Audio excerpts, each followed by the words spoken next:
Hello friends, કેમ છો બધા? મારી યુટ્યુબ ચેનલમાં તમારા બધાનું દિલથી સ્વાગત છે. અને આજ તો ગણેશ ચતુર્થી છે એટલે બધાને જય ગણેશ. તો આજની વ્લોગની શરૂઆત તો સાંજથી થાય છે. સાંજના 5:30 થઈ ગયા છે એટલે સવારે કંઈ એવું કંઈ ખાસ હતું નહીં કે બતાવું. તો ચલો આજ તો સાંજથી શરૂઆત કરું. અને સાંજનું થોડુંક અમારું અત્યારે વ્યસ્ત રૂટીન છે. તો પહેલાં તો હું તમને એક વસ્તુ બતાવીશ.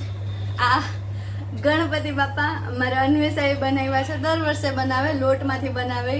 તો કાલના એણે બનાવીને ફ્રીઝરમાં મૂકી દીધા હતા. તો ગણપતિ બાપા એકદમ જામી ગયા, બરફ થઈ ગયા છે. આ અન્વેષાબેને બનાવ્યા છે, જો દર વર્ષે બનાવે છે.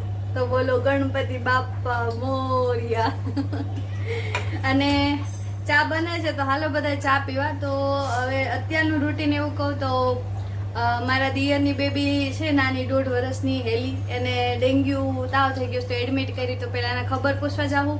પછી અન્વેષાની બેનપણી છે નિરમા, એને ડેન્ગ્યુ થઈ ગયો છે, એ બીજા હોસ્પિટલે છે તો એને પણ ખબર પૂછવા જાવું. અને અમારા નીચે સોસાયટીમાં ગણપતિની સ્થાપના કરી છે તો એના દર્શન કરાવશું. તો આગળ હવે અડધો દિવસ જે બાકી રહ્યો છે એ જોતા રહેજો. આમ તો 1 વાગ્યે ગણપતિ બાપાની સ્થાપના થઈ ગઈ હતી, મુહૂર્ત 1 વાગ્યાનું હતું એટલે. પણ 1 વાગ્યે અમે કોઈ ગયા નહોતા. તો સાંજે જાવું ગણપતિજીની આરતીમાં. તો હું તમને ચોક્કસ ડેકોરેશન, અમારા સોસાયટીમાં કેવું બધું ધામધૂમથી બધા વાર તહેવારિયા ઉજવાય છે એ બતાવીશ. આઠમમાં અમારી ઈચ્છા હતી પણ આઠમના દિવસે થોડુંક પ્રોબ્લેમ હતો એટલે થયું નહીં કાંઈ. પણ કંઈ વાંધો નહીં, ગણેશ ચતુર્થીના દિવસે હું તમને બધું બતાવીશ. તો વિડીયો કન્ટિન્યુ જોતા રહેજો. અને હાલો બધા ચા પીવા. ત્યાં અમારા સોસાયટીના ગણપતિ બાપા છે. ઊભી રહે અન્વેષા, જાનું. અમારા સોસાયટીના ગણપતિ બાપા છે. ગણપતિ બાપા મોરિયા. ડેકોરેશન ચાલો, ચપ્પલ બહાર કાઢ દીધા. જો છે ને, રાતે પછી તો દર્શન ન થાય શાંતિથી, એટલી ભીડ હોય બધાની. અમારા ગણપતિ બાપા મસ્ત ડેકોરેશન છે. જાનુબેન ક્યાં પગે લાગવા.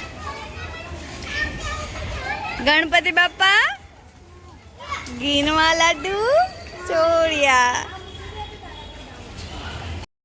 તો ગણપતિ બાપાના દર્શન કરીને હવે અમે બેઠી ગયા છે ત્રણેય મા દીકરી રિક્ષામાં અને જઈએ છે હવે હેલીબેનના ખબર પૂછવા દવાખાને.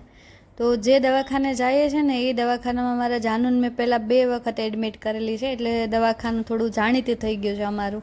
ને આ છે અમારું ગામ.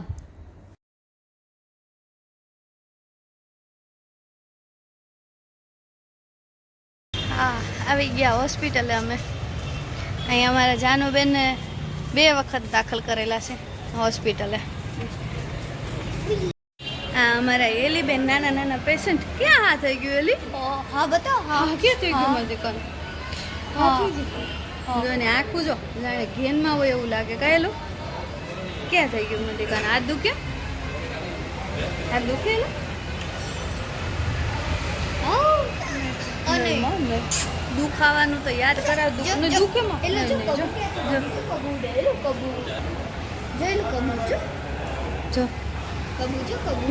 ક્યાં છે કબુ છે? અહીંયા જાનુબેનને 2 વખત દાખલ કર્યા. નહીં આમાં જાનુબેનને આમ લઈને ફરતા અમે. જાનુબેને રોતા તેમ. કાહેલું જલ્દી જલ્દી હારો તો જોજો. કબુ દેજો એટલે કબુ. ચાલો ભાઈ, રમતા પમતા પૂગ્યા અમે ઘેરે. 9 વાગી ગયા. હજી રસોઈ બાકી છે અમારી. પહેલાં તો અમે હેલીના ખબર પૂછવા ગયા, પછી અન્વેષાની બેનપણી નિરમાના ખબર પૂછવા ગયા, અને હવે શાકભાજીને બધું લઈને આવ્યા. તો 9 વાગી ગયા છે. હવે રસોઈ બનાવશું અને ભૂખ લાગી છે એટલે અમે કેળા અને ફ્રૂટની ખરીદી કરતા આવ્યા. તો હવે બધા ખાઈએ છે, પછી ફટાફટ શાક રોટલી બનાવી નાખીએ ભાઈ. ચલો તો હવે મળીએ તમને જમી કારવીને. તો અમારી સોસાયટીમાં એક વસ્તુ બહુ સારી છે. ગમે વાર તહેવારે હોય ધામધૂમથી ઉજવાય છે. પછી ગણેશ ચતુર્થી હોય, નવરાત્રિ હોય કે પછી કોઈ પણ વાર તહેવારિયા હોય. તો આ અમારા ગણેશ ચતુર્થીમાં પણ અહીં સ્પીકર ગોઠવીને બધા દાંડિયા રમે છે. તો જ્યાં સુધી ગણપતિ બાપા રહે ત્યાં સુધી નવરાત્રિ રહે. અને પછી એવું નહીં કે ખાલી ગરબા રમવાના, 10 દિવસ અલગ અલગ પ્રોગ્રામ કરે. ક્યારેક છોકરાને અલગ અલગ ગેમ રમાડે, કંઈક અલગ રેસ લગાડે, એવું ઘણું બધું અવનવું કરે. એટલે આમ વાર તહેવારિયા ઉજવવાની બહુ મજા આવે અમારી સોસાયટીમાં. આ બધા જો રમે છે. અત્યારે પહેલો દિવસ એટલે ટેણિયાઓ બધા નાના નાના રમે છે. પછી ધીરે ધીરે આમાં મોટા બધા જોડાય ગરબામાં. આ બધું રાતના 12 વાગ્યા સુધી ગરબાનો પ્રોગ્રામ ચાલ્યો હતો. હવે કાલ કંઈક નવું થશે તો તમને ચોક્કસ બતાવીશ હું. અને તમારે કેવા ગણપતિ કોમેન્ટ કરીને જરૂર કહેજો કે કેવા ગણપતિ તમારે ત્યાં ઉજવણી થાય છે, અને કોમેન્ટમાં જરૂરથી લખજો ગણપતિ બાપ્પા મોર્યા.